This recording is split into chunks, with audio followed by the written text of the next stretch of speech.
Well, hello and welcome to Mind Shifters Radio. I'm Tim Hayes. I'm your host for the first hour. And today is Tuesday, December 10th, 2024. As always, we're grateful to everyone who's joining us here today, whether you're listening live or through the archives, as we spend another couple of hours teaching and supporting people in using some of the most powerful, effective, efficient, and accessible tools I've ever encountered.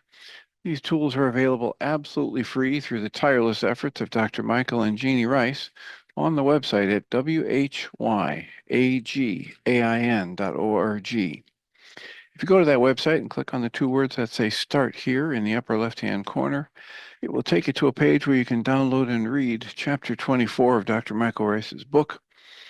His book is titled, Why Is This Happening to Me Again? And that chapter of the book contains a narrative description and explanation of the primary tool in this work. That tool is called the Reality Management Worksheet, sometimes called the Reality Management Wake-Up Sheet. And it's a tool I've been using to great effect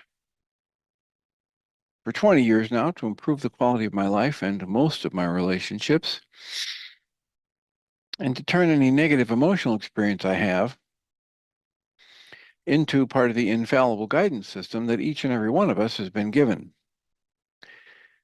You can also download the actual worksheet process itself. It's a simple PDF file. Click the link, download it, print it off, copy it as often as you like, and use it over and over again, absolutely free. You can also go to your app store and type in the three words Heartland Aramaic Forgiveness. And if you choose to do that before you're done typing the word forgiveness, you'll see the glowing heart icon. If you tap on that, it will let you download a completely free and private app that contains the Reality Management Worksheet. It contains an abbreviated version of that worksheet process, and it contains a copy of the Dragon Klingon game, which is a wonderful way to introduce these tools to even younger audiences. We hope people do all of that soon and often, primarily because it tends to improve the quality of people's lives the more they actively apply these tools in their lives, and secondarily because it tends to prompt comments, questions, answers, and testimonials. If you have any of those to share with us, we'd appreciate you doing so by giving us a call at 563-999-3581. Once you do that, if you press one on your phone, and I'm on autopilot now because that's a Blog Talk Radio number. And currently I'm coming to you for the second day through Zoom because Blog Talk Radio is down. So the only way to connect with us today, and since we're not being broadcast anywhere else, we're just recording this for the people who might jump on the call. Jeanie Ryce sent out an email yesterday that outlines the invitation to this show. And if you get on the Zoom or you get on your phone, if you're in the Chicago area, you can dial 312-626-6799. There are a bunch of different phone numbers you can get from the invitation that Jeanie Ryce set. Once you send, if you call that number, the meeting ID is 868-814-3-4479. 868-8143-4479. And if it asks for a passcode, that passcode is 123456. And you can call in on your phone, or you can get on your laptop or tablet and go to the Zoom meeting. And again, the meeting ID there, it'd be 868-8143-4479. If it asks for a passcode, the passcode is 123456. So that's the only way to connect with us for now.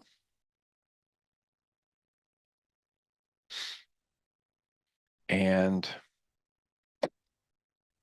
we'd appreciate if you do connect with us. It makes it far easier for us to live into our intention with this work if we know how these things are landing for you. And what is it that might land for you? Well, we are talking about The Way of Mastery. We're nearing the end of reading through it this year. And we're talking about books like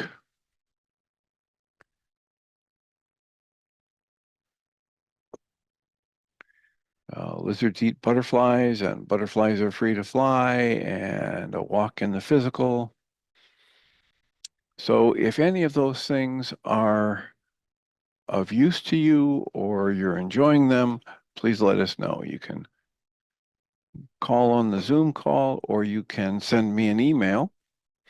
You can email me at tjh@mindshifters-academy.org, or you can email Jeanie at jeanie at yagain.org. That's whyagain.org. And if we get a comment or a question from you through the email, we'll address it on the internet show. And then as time allows, we will send you a notification about what day and time that occurred and where you might be able to find it in the archives, because the archive location may be changing.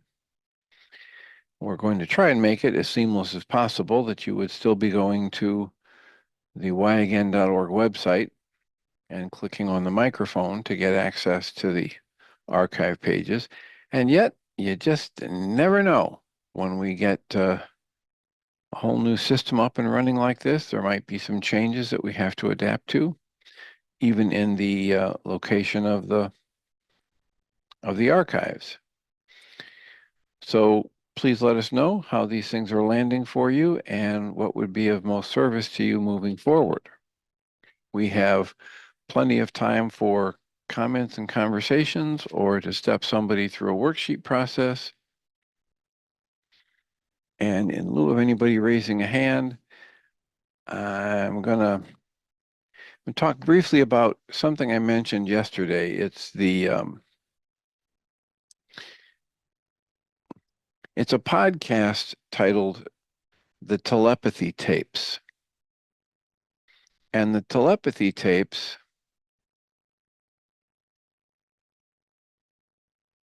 I'm getting a text from somebody about trying to sign in to the Zoom meeting.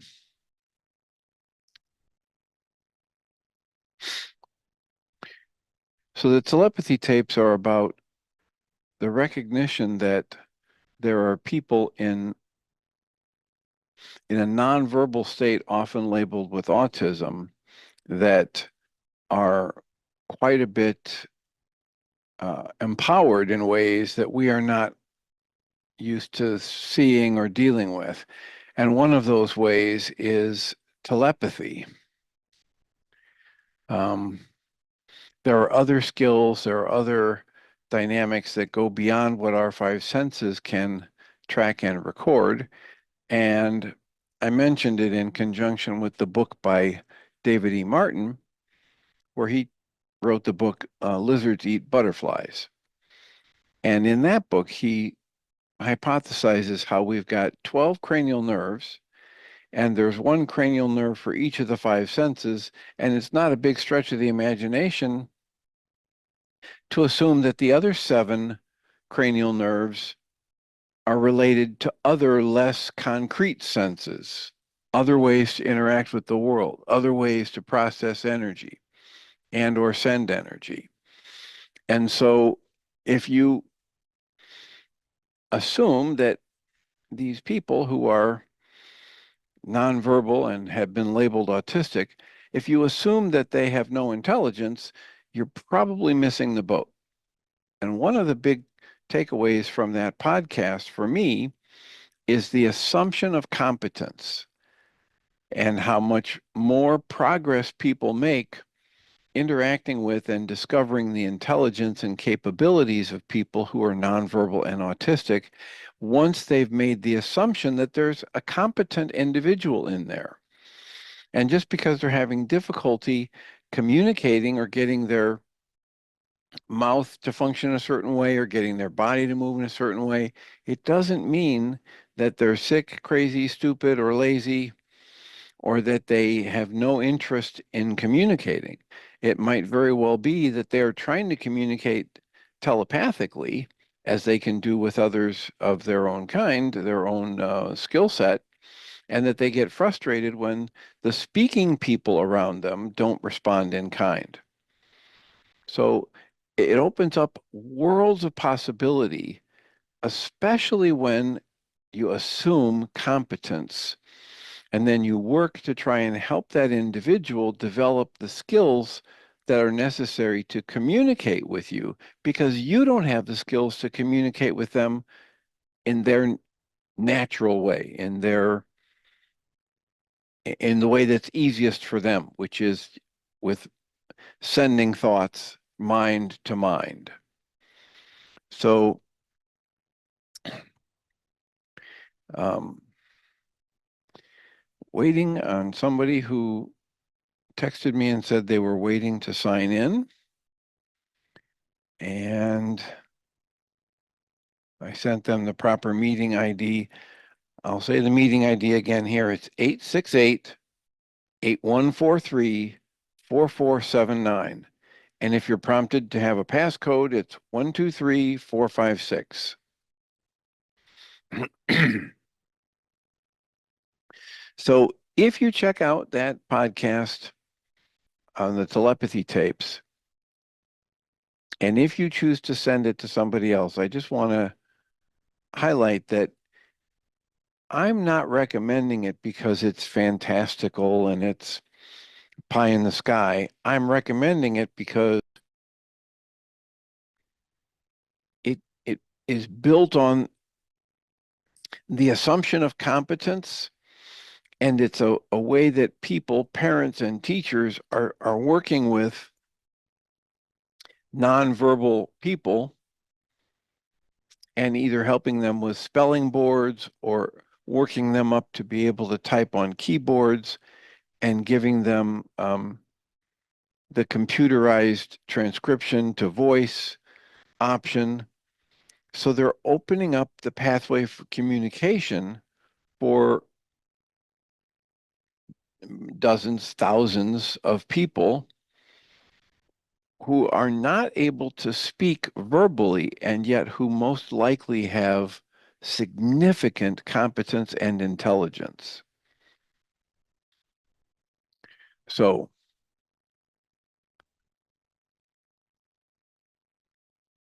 so we're here, and I'm going to return as long as nobody puts a hand up or asks a question in the chat room here on the Zoom call.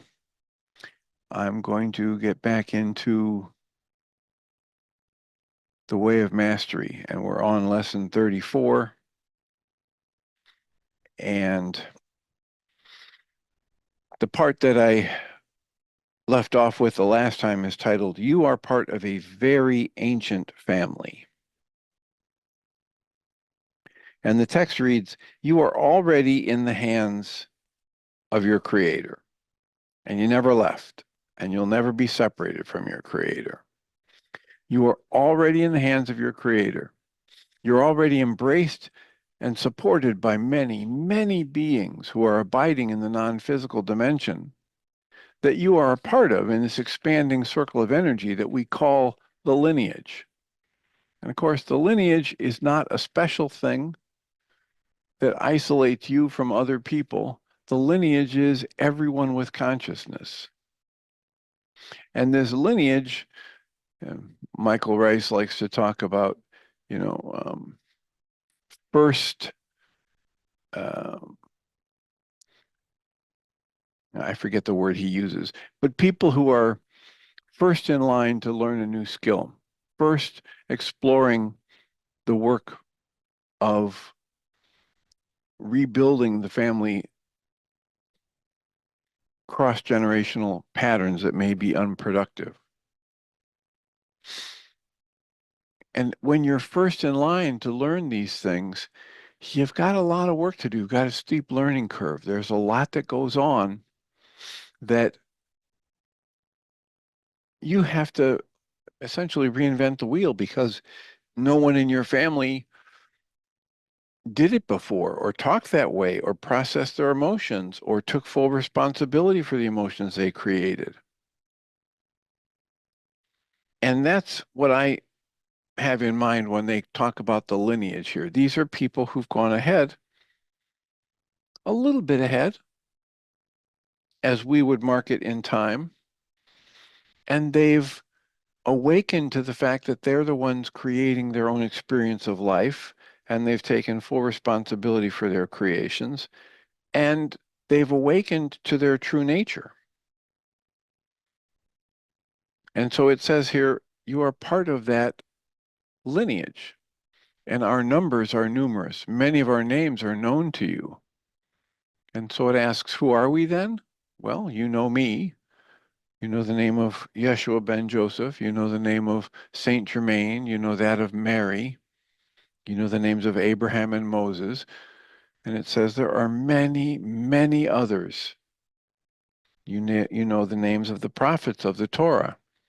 This entire lineage expressed itself down through the birthing of what was called the Jewish nation. It carries a great strand of the Messiahship, culminating in the birth of me, Yeshua ben Joseph.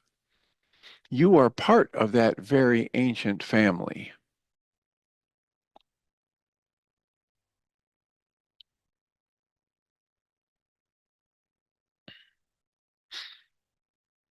You are becoming one and the same as that field of shimmering energy,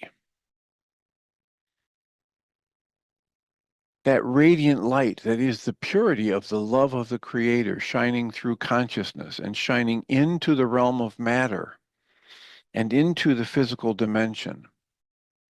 This makes you not just ordinary the way you would think about it, but extraordinary. For without fanfare and without external ritual, which often casts only a spell over the heart and the mind, because the ego loves ritual, without any of that, you have indeed gone through many initiations. The day and the hour in which you first opened to this pathway, through this pathway, you underwent an initiation. You gave your consent to your Creator to transfigure your beingness so that it becomes the conduit through which the Creator extends itself. And the creation is but love. The Creator is but love. The Creator is the wisdom of the Christ mind. The Creator is all that it gives rise to. In this work, they call it the sonship, the offspring, male and female, genderless, gender on a scale, solidly feminine, solidly masculine, all of it has been given rise to by the flow of creation. The text goes on and says, I want to invite you in this hour to know, to fully accept that you are in extraordinary company. You're not sleepwalking on this planet any longer. You've already begun to see beyond the illusions. You've already begun to penetrate what your eyes used to tell you were just the form and the dance of matter and molecules, those things we call personas and egos and bodies. You have begun to see the invisible strand. You've begun to see the invisible dance that's truly going on. You've begun to have visions and dreams. You've begun to feel inspired. You've begun to learn forgiveness and healing and even awareness of your nature, your own true nature as love. The next section is titled The Perfection of Spiritual Practice. And here, they use the term self-love, and I'm going to say awareness of yourself as love is the perfection of all spiritual practice. Awareness of yourself as love is the final shining ray of light that illuminates the heart of the individuated ray of light that you are. Awareness of yourself as love transfigures the mind, the emotional body, and even the physical body to the degree that it strongly shines into the cells of the body. Therefore, indeed, beloved friends, as we enter into this last part of the way of knowing, We've come in this lesson to share with you that we do not so much come to a culmination or an end, but we come to a springboard for what shall be. In this way of mastery, we have sought to help you dismantle your illusions, to soften your heart and your mind, and to be more and more willing to be less fearful. By becoming less fearful, you have indeed opened more and more to the guidance of the Holy Spirit. Every choice for love has been the result of a transfiguration that has been going on in the alchemy of your soul. You are an extraordinary being. You've been initiated into the strand of light of the lineage, the sacred family, that has been dedicated to the manifesting and the fulfillment of the atonement. What's the atonement? The recognition that there is only the one consciousness. The atonement and the awakening of the offspring of creation as the mind of Christ.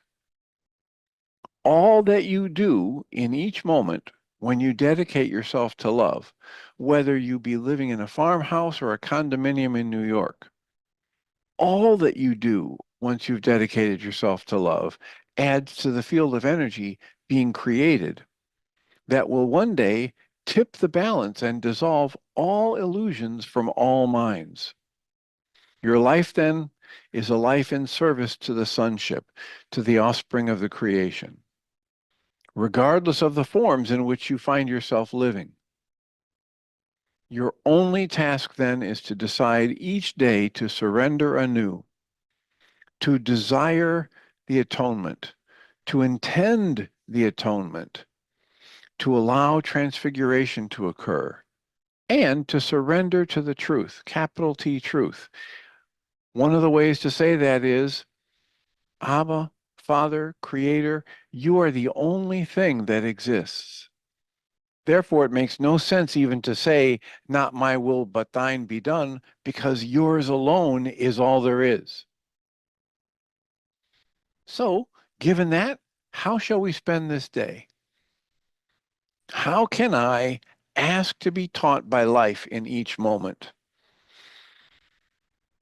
And what happens when I do? Then each experience you go through is the reshuffling of the cards as your life changes, as it ebbs and flows, and the miracles begin to come. Old friends go and new friends come. All of it is the process whereby your particular expression of the Creator is being transformed into the power and purity of the Christ mind. The power of the lineage is available to you. Here's the second thing that I wish to share with you this day. The power of the lineage is available to you. It's what gave rise to you. It's what you're using to create your experience of life, even when you're not aware of it.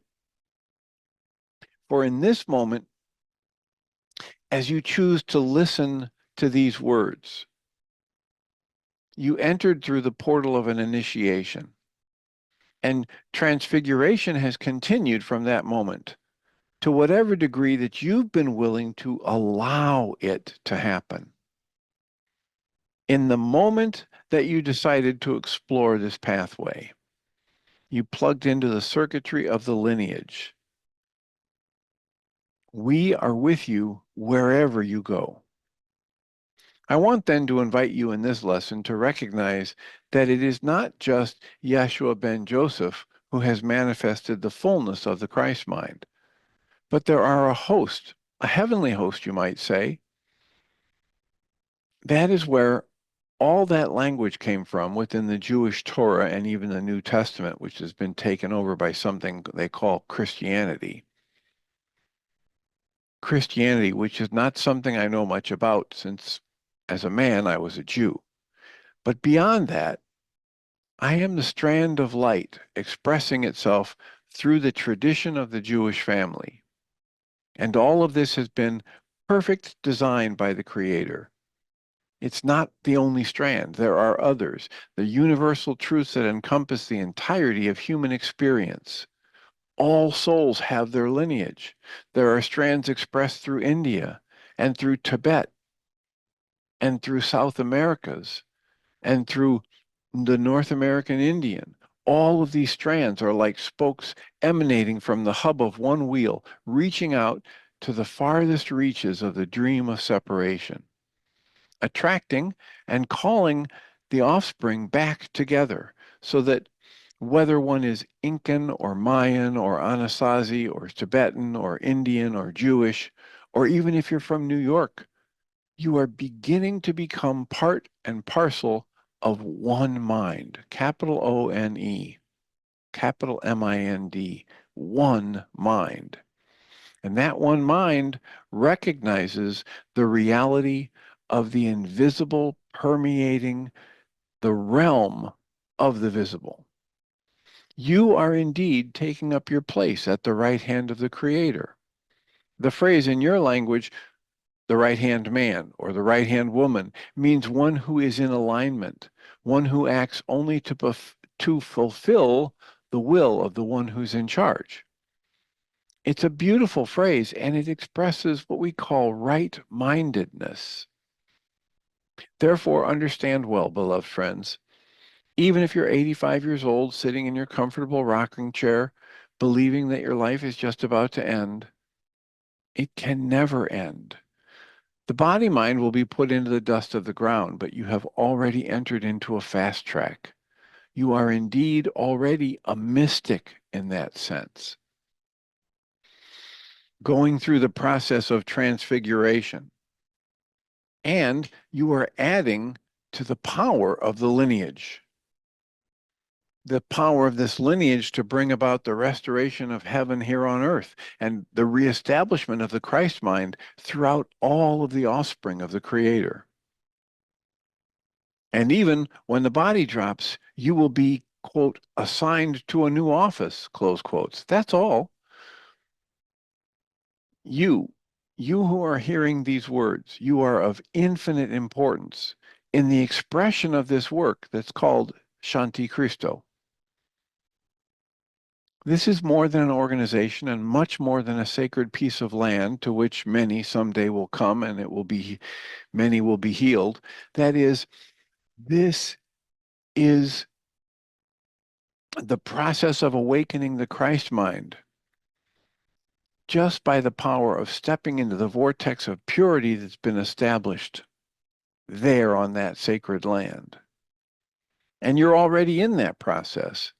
As that purity is established in you, you are literally affecting the creation and extension and expansion of the vortex on that land that's existed for a very long time.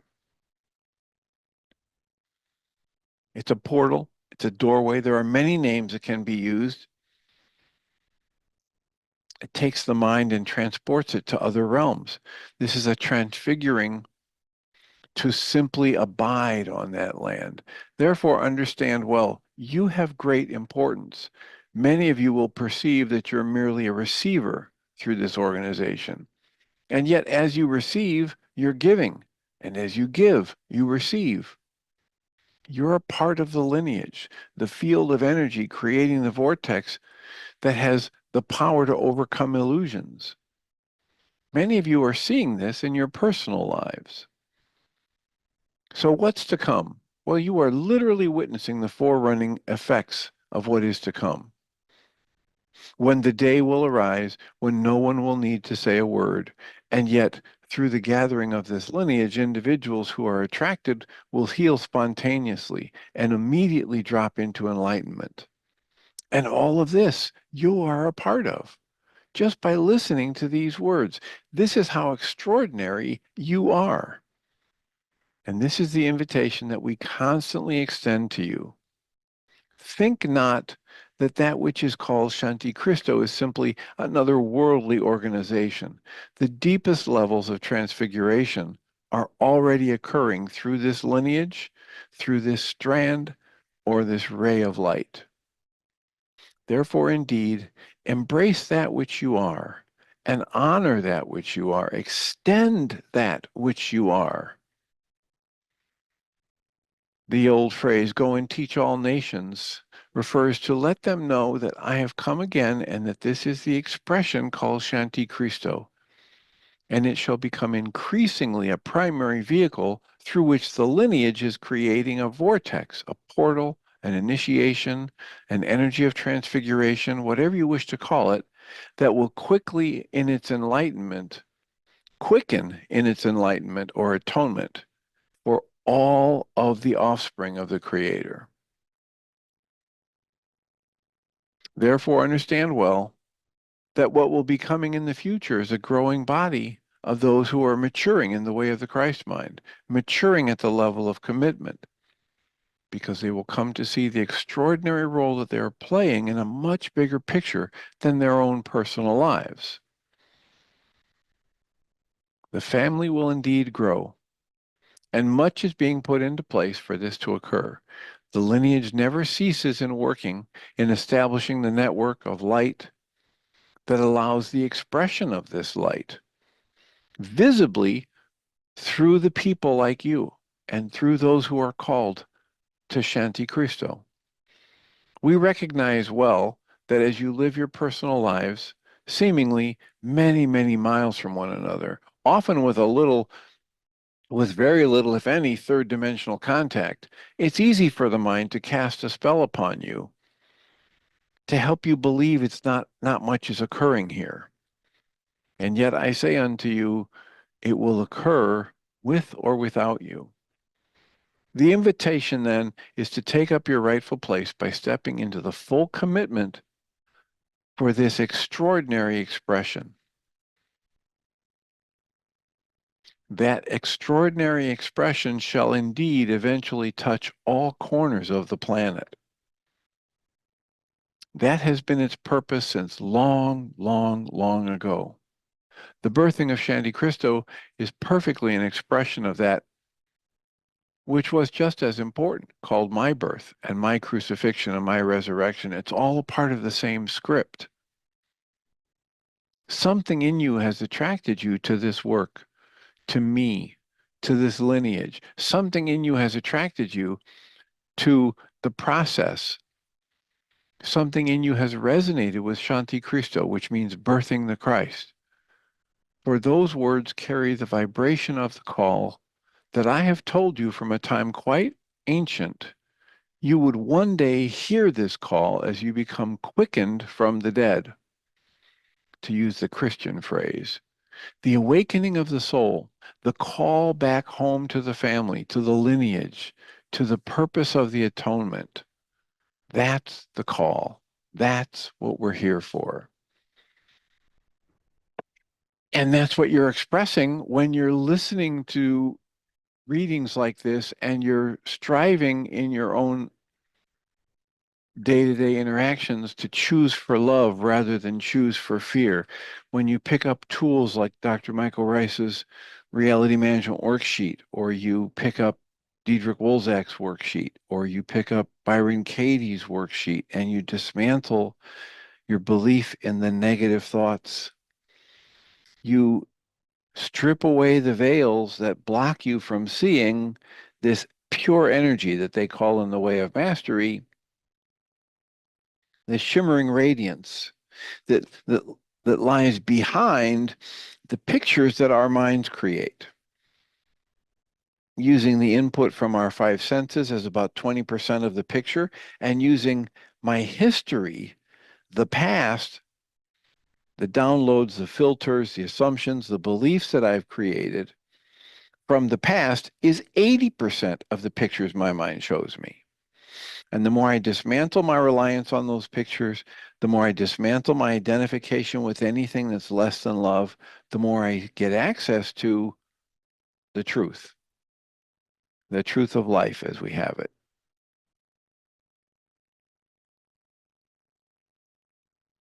So in chapter 21 of the book on becoming a butterfly,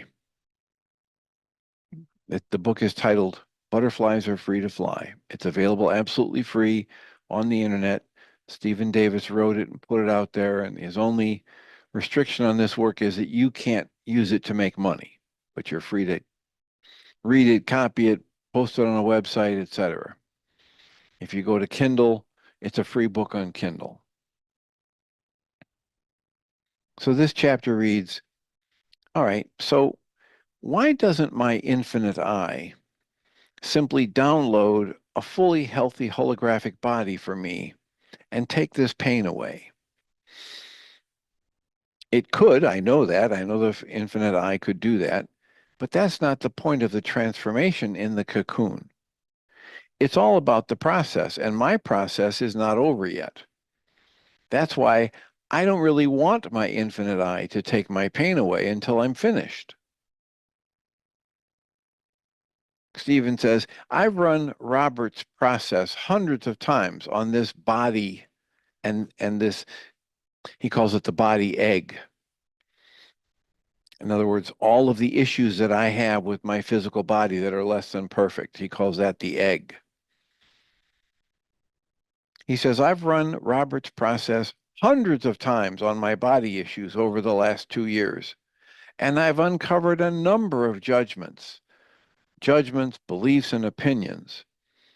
For example, as a result of my Christian upbringing and as a human child, later beliefs in the New Age spiritual theories, and even as a human adult, I judged the body itself to be bad and wrong and unspiritual. I judged that it was unspiritual to have a body in the first place.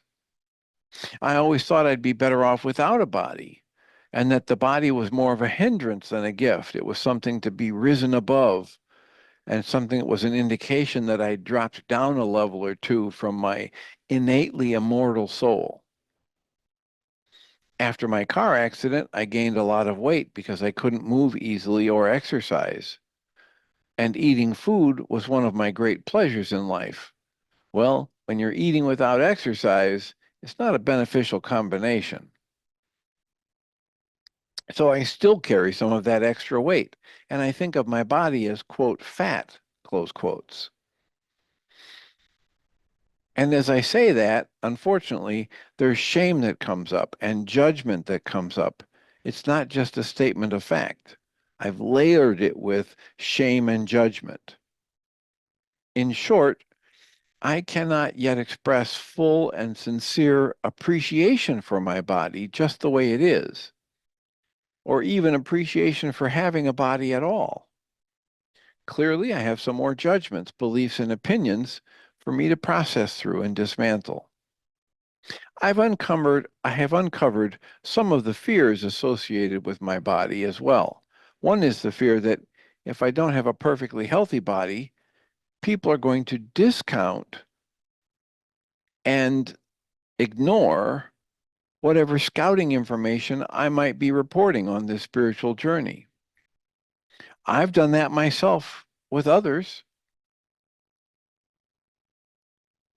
especially when I've been in judgment of the celibate, quote, holy men, close quotes, and the teachers and gurus and saints. I've had thoughts like, quote, how can he talk about world peace when he can't even create a peaceful relationship with a woman, close quotes. So in my mind, I hear people saying things like, how can he talk about serenity and the serenity of being if he's in pain and he can't even heal his own body, close quotes.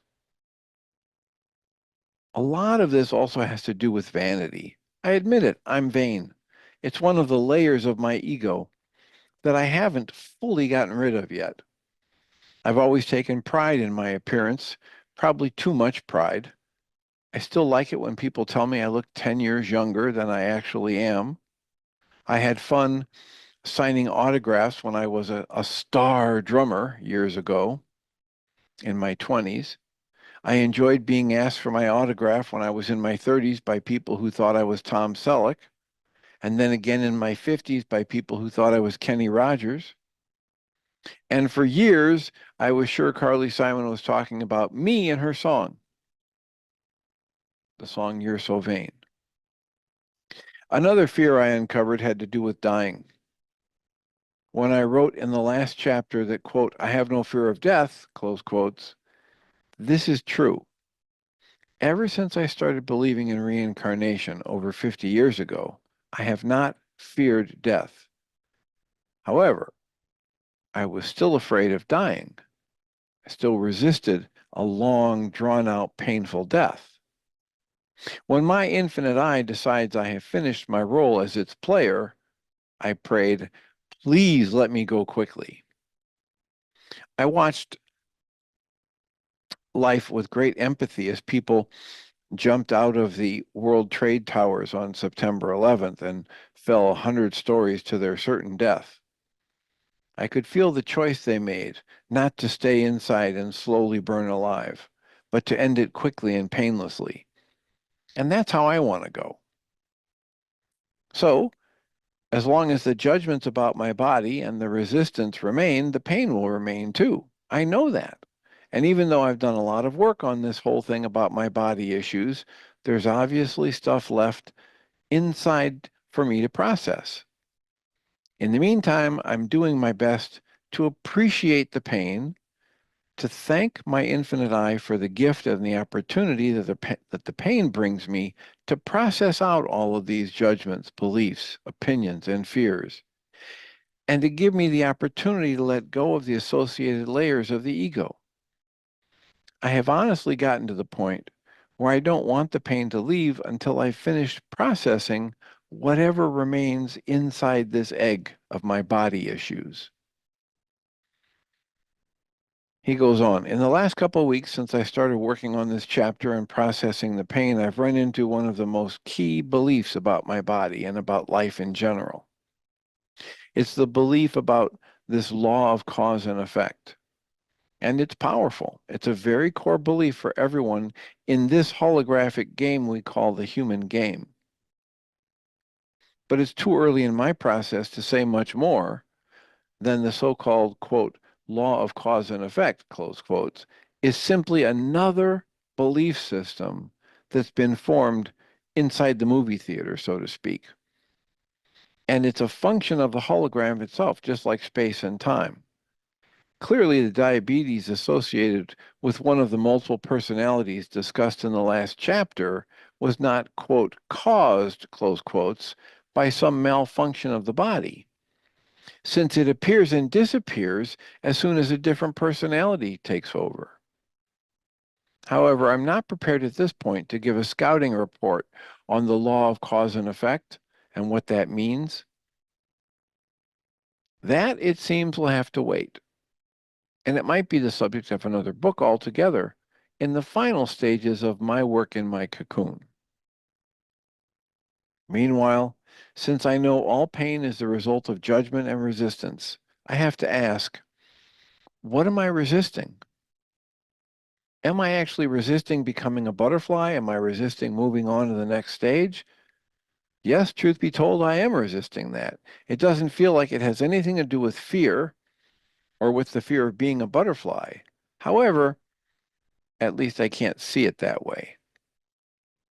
When I think of being a butterfly sailing around on my beautiful catamaran, it's a most wonderful picture full of excitement and joy. No twinges of fear can be found anywhere, and I look forward to that experience with great anticipation. And I'm also not aware of any lingering fear about non-existence. However, just as it's possible to not be afraid of death and still be afraid of dying, perhaps buried very deep is the fear of the final stages of my cocoon. Fear of not knowing what becoming a butterfly would mean in my relationship to the people I love, people like my children and grandchildren. He says, in parentheses, I know these people aren't real, but I love them anyway, close parentheses. And the question here is, am I really ready to let go of everything unconditionally that might be required? One of the problems is that other scouts who could provide any clue of what is required in the final stages of this cocoon, especially in relationship to the other players for whom I care so much about, those other scouts are few and far between. Jed McKenna doesn't talk much about family or wife or kids. He does mention having lunch with his sister. And here's a quote from that. Visiting your sister and having lunch shouldn't be a confusing ordeal, but it is. Is she really my sister? What does that mean? We share some history and acquaintances, such as childhood and parents. Are my parents really my parents? Genetically, they're related to my body, and yet the person who lived in my childhood is no longer here. So the past that I share with this person is about as real as important to me as if I'd read it in a brochure. I'm an actor playing a role for which I feel no connection and have no motivation. Actually, it's not really confusing. I possess not the least shred of doubt about who and what I am. The tricky thing is that who and what I am is not related to this pretty professional salad-eating woman across from me. I have some residual fondness for my sister, and if she died, I would be saddened to think that she was no longer in the world. And yet the simple fact is that our former relationship no longer exists. Okay, so why am I telling you this? Because that's what I do. I try to hold this enlightenment thing up for display, and this seems like an interesting aspect of the whole deal. How do you relate to the people who were most important to you before you awakened from the dream of this separation and segregated self? Close the quote from Jed McKenna. So Stephen writes, that's not very encouraging. He writes, the last time I saw Robert Scheinfeld, he had a wonderful family and what looked to be a very close and loving relationship with his wife and two children. Then he talked about a, quote, dark night of the soul, close quote, that involved his family. So I'm not exactly sure of that situation. It doesn't matter, though, because I don't think of Robert as a scout who's close to becoming a butterfly, and I'll explain that later in chapter 33, in the third part of this book. Jesus may have been a scout. He may even have become a butterfly. I find the allegoric symbols of his life, especially his crucifixion, as in the death of a caterpillar, and his emergence from the cave or the cocoon 3 days later. I find this to be fascinating, but that will have to wait until the next book. The point is that all the evidence suggests Jesus had a wife and child, but that after he became a butterfly, he never saw them again, since they went to the south of France and he went to live and finally die in a community in Kashmir. Now, there may be other scouts who have maintained so-called normal family relationships with those that they loved long after they had transitioned into a butterfly, but I don't know their stories. So there's the chance that once you complete your transformation into a butterfly, real communication with players in the cocoon or the movie theater is no longer possible, which may be why we don't hear from any butterflies or we don't read their books. It may be that you have to take the last step in the cocoon on total faith without anyone to let you know what it's like. The way Harrison Ford did in the Indiana Jones and the Last Crusade movie. He had to step out from a canyon wall and risk falling into a deep gorge, not knowing that there was anything there. There was a camouflage bridge, but he couldn't see it. So whether it's out there and whether there's fear out there or excitement out there, I have to admit, I've had the thought that I would like to postpone my final transformation into a butterfly and stay where I am in the cocoon for a while. Perhaps this is my own thought. Perhaps it's just been put there as part of the hologram by my infinite eye. I don't know yet. However, I'm excited and very curious about a game that I see developing. And I'm reading the ripples, if I'm reading the ripples of the universe correctly. I have a lot of friends, and I'm witnessing many thousands more human adults who seem ready to break out of the movie theater and transform into butterflies. The situation in the Earth environment also appears to be getting more intense, like a rubber band being stretched to its limits before it breaks. How much more pain and suffering and limitation and restriction is required before millions of players surrender, before they begin to understand it's their own judgments and resistance causing that pain and suffering? And are we willing to begin processing the false knowledge and layers of the ego that are part of life inside the movie theater? I think it would be a cool game to play to see how many human adults can be encouraged to enter their cocoons and then be guided safely through their transformation into a butterfly. Everything that's needed is in place now for a mass exodus from the movie theater, and the trail has been blazed. There are even some hints and clues that the Earth itself may be a player in this human game, and that it may be ready to transform as well. So that's Butterflies Are Free to Fly, and the synchronicity of where we are in lesson 34 in the Way of Mastery, talking about as you make this final step into recognizing that you're already connected to your source, you're already a part of the extension of that creative energy in the material world, and that is going to lead to this full awakening and atonement.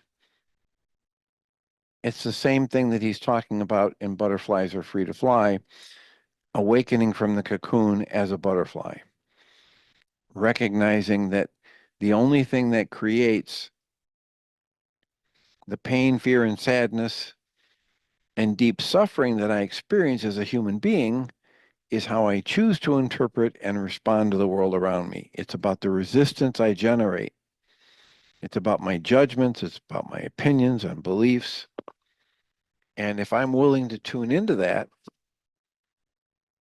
I can make a dramatic change in how much I resist. I can learn to go with the flow, and I can experience an entirely different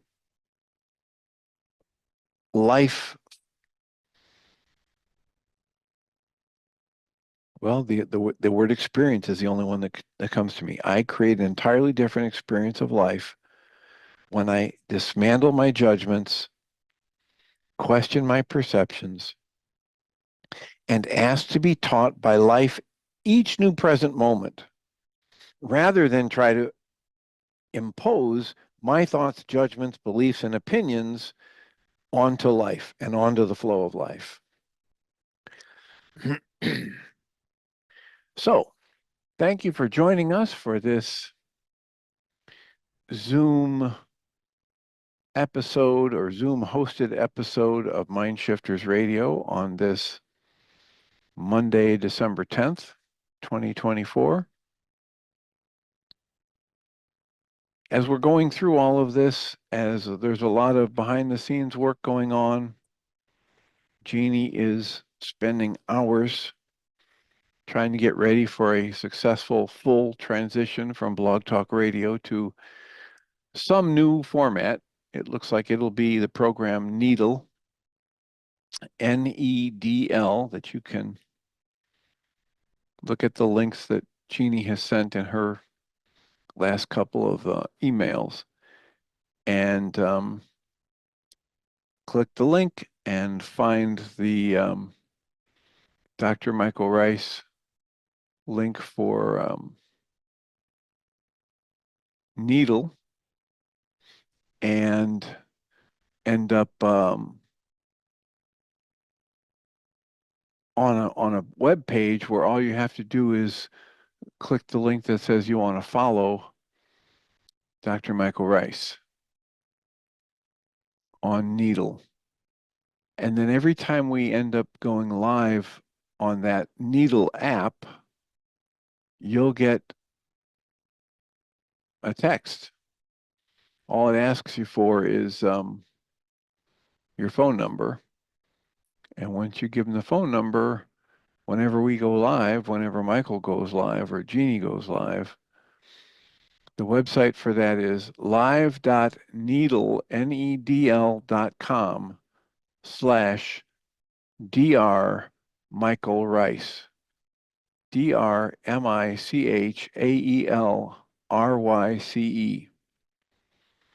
And Jeanie sent out an email with that information, and the title of the email is an update on Mindshifters Radio dash get ready. And you'll see the microphone with the on-air sign, and then it says Mindshifters Radio update, the beat goes on, and then there's a banner that says Nedl live shows, Nedl. And again, the website for that is live, live.nedl.com/DrMichaelRyce. Once you're there, tap the link that says get a reminder. They'll ask you for your phone number, and then every time Michael and Jeanie go live, you'll get a text. So that's where we're headed. It'll be a live format for the audio. There will be no video like we have now with our Zoom call. And today's a Tuesday, so I will remind us all that there's a support group tonight from 6:30 to 9 Central Time. And it'll be on a Zoom call just like this. All the information you would need to join us is available on the mindshiftersacademy.org website. And we are not going to have a second hour today because Michael and Jeanie are preoccupied, and I was going to play a best of if BlogTalk Radio was working, but it's not up and running. So the second hour will just be blank today. And maybe in the future, we'll find a way to play a pre-recorded show for the second hour. But currently, this is all we have. So unless there's a comment or a question, unless somebody unmutes and speaks up, I'm going to remind us all that we come from love. We're made of the stuff that we call love. We actually are love, and everything else is false. And I will be back tomorrow in one format or another.